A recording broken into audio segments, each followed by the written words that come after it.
Negara ini berada di kedudukan ketiga di Asia Pasifik dan keempat di peringkat global untuk aktiviti MRO penerbangan perniagaan. Malaysia akhirnya join Singapura, Dubai dan Taiwan dengan sistem tol tanpa palang. Plus, banyak orang mengira Malaysia maju dan menjadi kekuatan Asia begitu saja. Padahal di baliknya ada satu sosok yang selama puluhan tahun mengubah arah negaranya.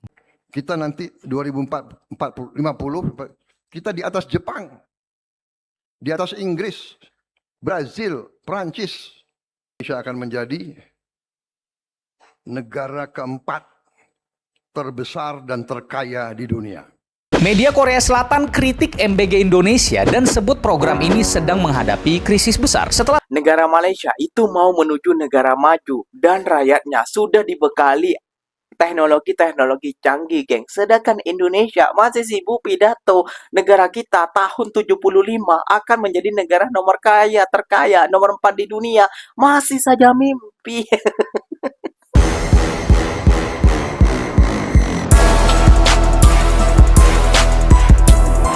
Assalamualaikum warahmatullahi wabarakatuh, geng. Berjumpa lagi bersama saya Iki. Gimana orang kabar saudara-saudara, sahabat-sahabat saya? Semoga kabar kalian selalu baik-baik saja, dilindungi oleh Allah SWT, dijauhkan dari segala bala musibah dan diberi umur panjang. Amin ya rabbal alamin.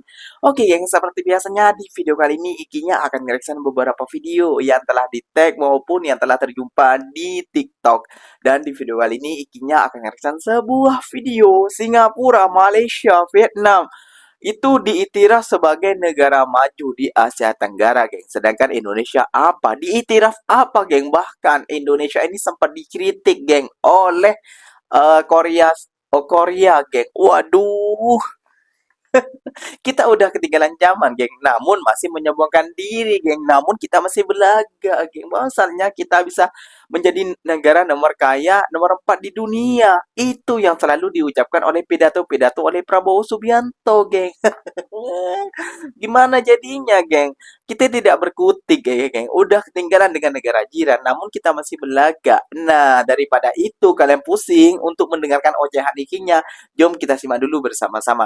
Namun sebelum simak, jangan lupa dulu dong, sokong channel ini dengan cara apa? Subscribe, like, comment, and share-nya. Apa benda, silakan komen di bawah. Janji, jangan bergaduh. Oke, kita simak dulu videonya. Let's go. Malaysia sedang melabur untuk menguasai bahagian pasaran aeroangkasa Asia Pasifik yang lebih besar. Pasaran MRO serantau diunjurkan melebihi 60 bilion dolar menjelang 2030.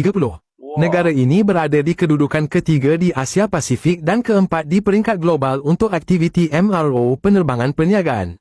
Industri aeroangkasa tempatan menjana dalam 32.5 bilion ringgit setiap tahun dan menyokong lebih 35,000 pekerjaan mahir. Bagi mempercepatkan pertumbuhan ini, Mitsui Fudosan Group dan Malaysia Airports telah memulakan pembinaan kompleks logistik MRO bernilai 80 juta ringgit yang terletak di Subang Aerotech Park. Kompleks ini akan meliputi kawasan seluas 250,000 kaki persegi dan dijangka siap pada suku ketiga 2027 dengan 50% ruang telah dirundingkan. Inisiatif kerajaan sedang memperkemas pengendalian kargo dan menambah baik peraturan untuk mengukuhkan kedudukan Malaysia sebagai hub aeroangkasa global. Malaysia akhirnya join Singapura, Dubai dan Taiwan dengan sistem tol tanpa palang. Plus, akan start guna kamera ANPR ini secara meluas mulai Ogos ni bulan depan, which is dah tak payah dah nak guna TNG, tak payah dah nak guna RFID. So guys, sistem ini namanya ialah Just Go dan cara dia berfungsi simple je. Apabila korang lalu tol, kamera ANPR ni akan scan nombor plat kereta korang.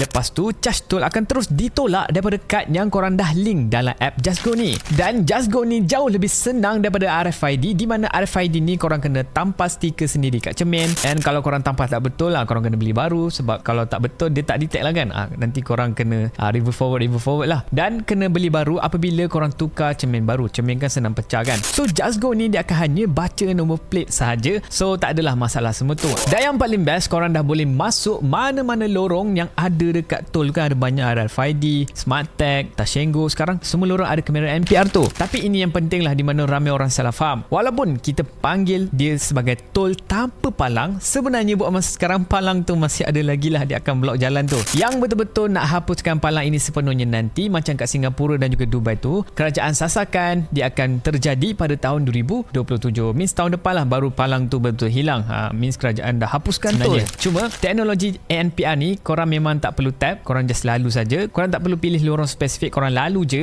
Cuma buat masa sekarang korang kena slowkan sedikit lah kenderaan sewaktu lalu tol. Jangan main langgar saja sebab palang tu ada lagi. Bila dah tak ada palang nanti barulah korang boleh drive terus tanpa berhenti. Jadi cara nak set up app Just Go ni pun mudah. Korang boleh download saja sesaja Just Go Malaysia dekat Play Store ataupun Apple App Store. Korang daftar akaun, masukkan nombor plate kereta, and then korang upload VOC ataupun geran lah yang korang boleh download daripada apps MyJPJ, and then korang kena tangkap gambar depan dan gambar belakang kereta, and then korang kena linkkan kad debit ataupun kad kredit, and then lepas tu dah siap. Lepas ni bila korang nak lalu, plazanya aktif, charge tol akan terus ditolak dan e-invoice pun akan masuk sendirilah dalam apps kalau korang masukkan korang punya nombor TIN lah, Tax Identification Number. And satu lagi, Just Go ni dia bukanlah ganti terus TNG ataupun RFID. Semua tu masih lagi boleh guna macam biasa.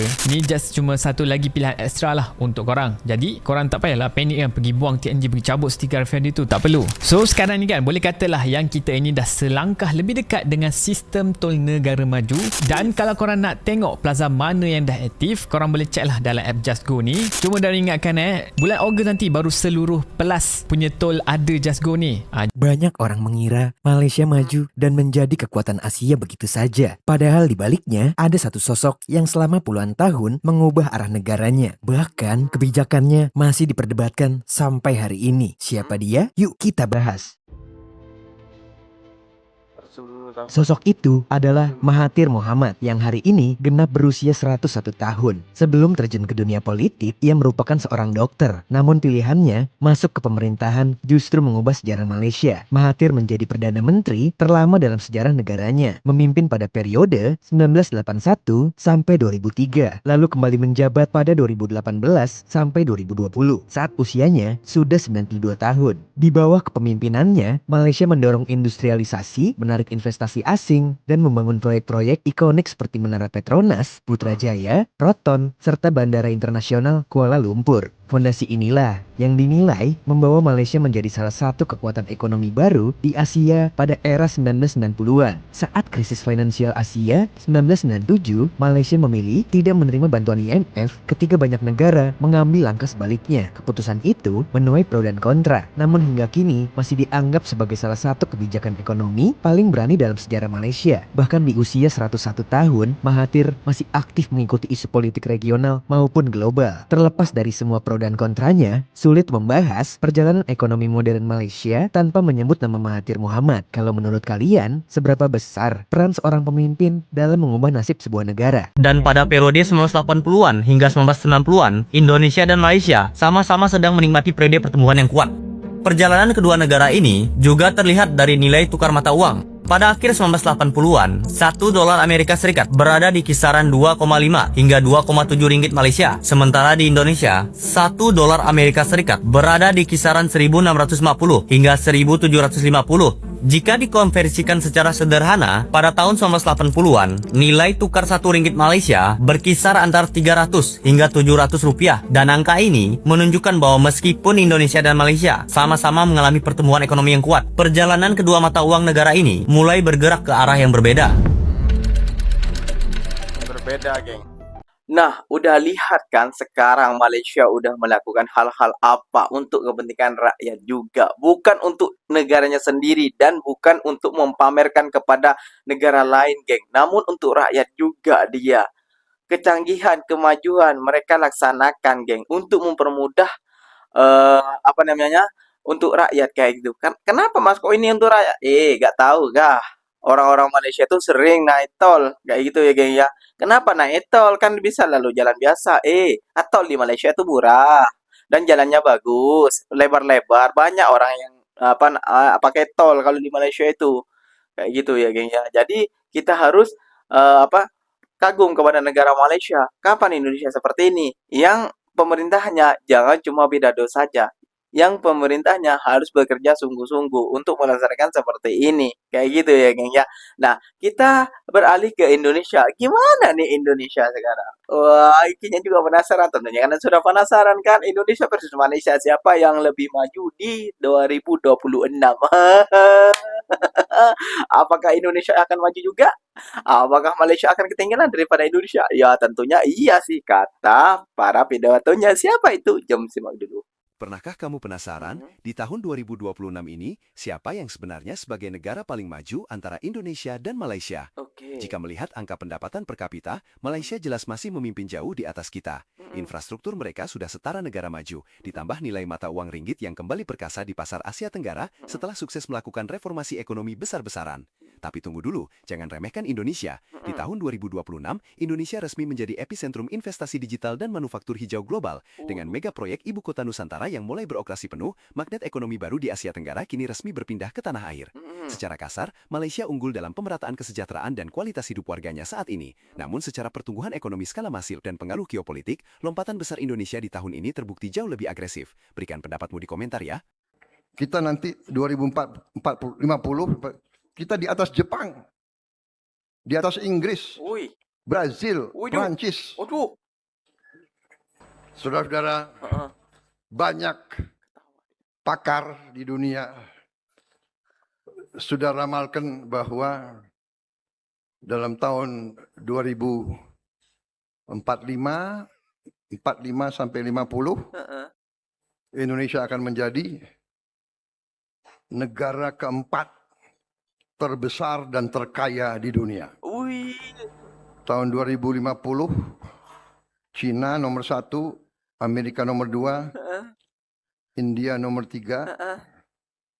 Indonesia nomor 4. Nanti 2075 India naik. Kita oke lah ya. Keempat di dunia, benar nggak?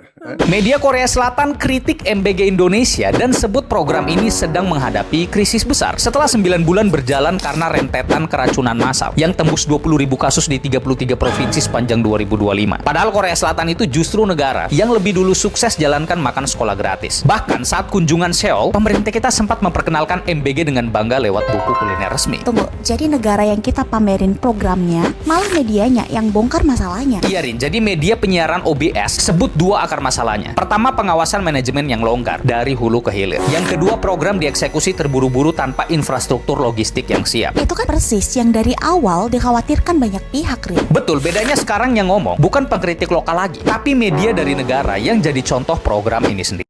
Beli bensin nggak boleh 10.000. Waduh. Jadi sempat ramai beredar video seorang pembeli yang ingin beli Apa bensin ya, non tidak subsidi bisa sebesar 10.000 BBM rupiah. pertama Tapi sama tidak mbak bisa karyawannya dibilangin kalau 10.000 mending beli pertalit aja. Kurang baik, kan saya nggak tahu. Baik gimana? Kata udah baik-baik. Kata saya kalau 10.000 ke pertalit aja. Gak usah di Ya kan saya nggak tahu. Emang nggak boleh ya isi bensin cuma 10.000? Soalnya setahu Mimin, kalau di SIM merah isi bensin berapapun ya harusnya boleh-boleh aja, nggak harus harga per liter. Mengutip dari Detik Finance, menurut Korporat Sekretari Pertamina Patraniaga Subholding Commercial and Trading, Putut Andriatno, mengatakan kalau tidak ada minimal pembelian bensin di SPBU Pertamina. Semuanya menyesuaikan permintaan dari pelanggan, sekalipun itu cuma Rp1.000. Menurutnya, mesin pengisian BBM yang ada di SPBU Pertamina dapat diatur menyesuaikan permintaan pelanggan, karena setting dispenser bisa set nilai dan juga volume. Selama memungkinkan masih bisa dilayani. Jadi emang harusnya isi bensin 10.000 itu ya boleh-boleh aja ya. Tapi ya nggak tahu kalau Negara Malaysia itu mau menuju negara maju dan rakyatnya sudah dibekali teknologi-teknologi canggih, geng. Sedangkan Indonesia masih sibuk pidato negara kita tahun 75 akan menjadi negara nomor kaya, terkaya, nomor 4 di dunia. Masih saja mimpi. Mengalahkan Malaysia dan lain sebagainya. Ya Allah, ya Rabbi. Mimpinya terlalu besar ya. Waduh. Kita akan menjadi negara terkaya nomor 4 di dunia, akan mengalahkan negara Malaysia, Singapura, Brunei, dan lain sebagainya. Aduh, masih saja mimpi. Kapan ini mimpinya terwujud? Kenapa nggak sekarang aja kayak gitu? Kenapa harus menunggu tahun 2075 kayak itu? Wih, sampai ikinya nggak tahu lah mau cakap apa di media sosial ini, mau kritik apa, mau studi banding apa ini. Gengnya sudah capek rasanya ya gengnya. Pantas saja kemarin banyak ada satu keluarga itu yang ingin pindah ke negara Malaysia. Satu keluarga loh. Angkatlah kami menjadi warga kamu. Waduh, sekarang Indonesia seperti ini dikritik, dikomentari oleh orang Korea. Waduh, programnya selalu dikomentari. Program ini dikomentari, program itu dikomentari. Waduh, seperti yang membuat program ini tidak cerdas. Kayak gitu saja sih intinya. Oke, guys, mungkin videonya sampai di sini saja. Semoga video ini bermanfaat dan semoga kalian suka dengan video-video ini. Terima kasih banyak buat kalian yang telah like, comment, and share-nya. Apa benda silahkan tulis di kolom komentar. Ikinya pamit undur diri dulu. Wassalamualaikum warahmatullahi wabarakatuh, geng. Berjumpa lagi tahu di mana di next video. Bye bye.